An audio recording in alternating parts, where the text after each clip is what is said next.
Ce qui me plaît dans l'électrotechnique, c'est la diversité. En seconde, on commence d'abord à avoir l'électricité dans le bâtiment. Ensuite, en deuxième année, on voit tout ce qui est industriel. Et troisième année, c'est le tertiaire, ça regroupe un peu les deux domaines. Bah, ce qui m'a surpris, c'est que je m'attendais pas à faire du bâtiment en fait. Je pensais qu'on allait surtout faire de l'électricité industrielle quoi. Mais on a fait du bâtiment pour commencer justement, peut-être pour s'adapter plus facilement à l'électricité. On nous donne un problème à résoudre et nous, on doit chercher les solutions pour répondre au cahier des charges. Donc ils vont être amenés à faire de la réalisation, également du dépannage, et puis d'interventions spécifiques pour améliorer un équipement. Donc comme vous pouvez le constater, au niveau donc, du déplacement du mont de charge, il se fait trop lentement. Vous faites l'intervention donc à ce niveau-là. Vous en profiterez également pour me régler la sonnerie. Alors les équipements peuvent être donc habitat, donc tout ce qu'on trouve dans une maison, hein, donc les prises de courant, l'éclairage, et la partie industrielle, où donc là vous avez un système de production qui est automatisé.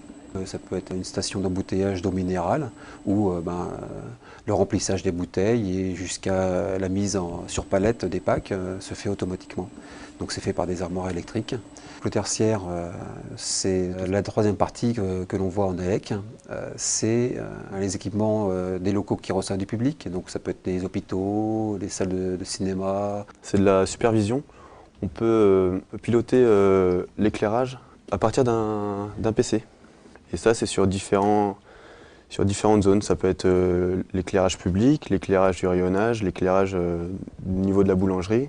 Et on peut faire ça sur tout type de choses aussi. Ça peut être de l'éclairage, ça peut être du chauffage. En cours de technologie, on amène les connaissances au fur et à mesure et en fonction des besoins.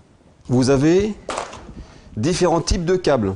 Là, vous avez un câble pour tout ce qui est cordon de brassage ou cordon qui va relier de la RJ45 à l'ordinateur.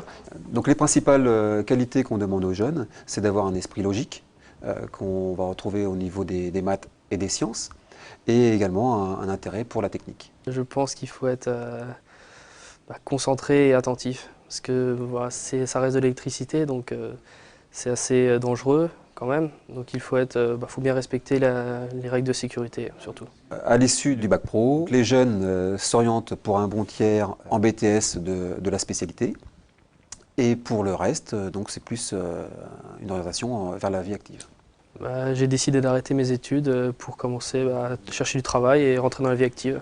Moi, si j'ai choisi le bac pro, justement, c'était pour aussi continuer après, quoi. J'ai fait le mode de BTS et je sais que si j'ai 14 dans mon bac pro, c'est mention bien, quoi. On est d'office accepté en BTS de notre choix.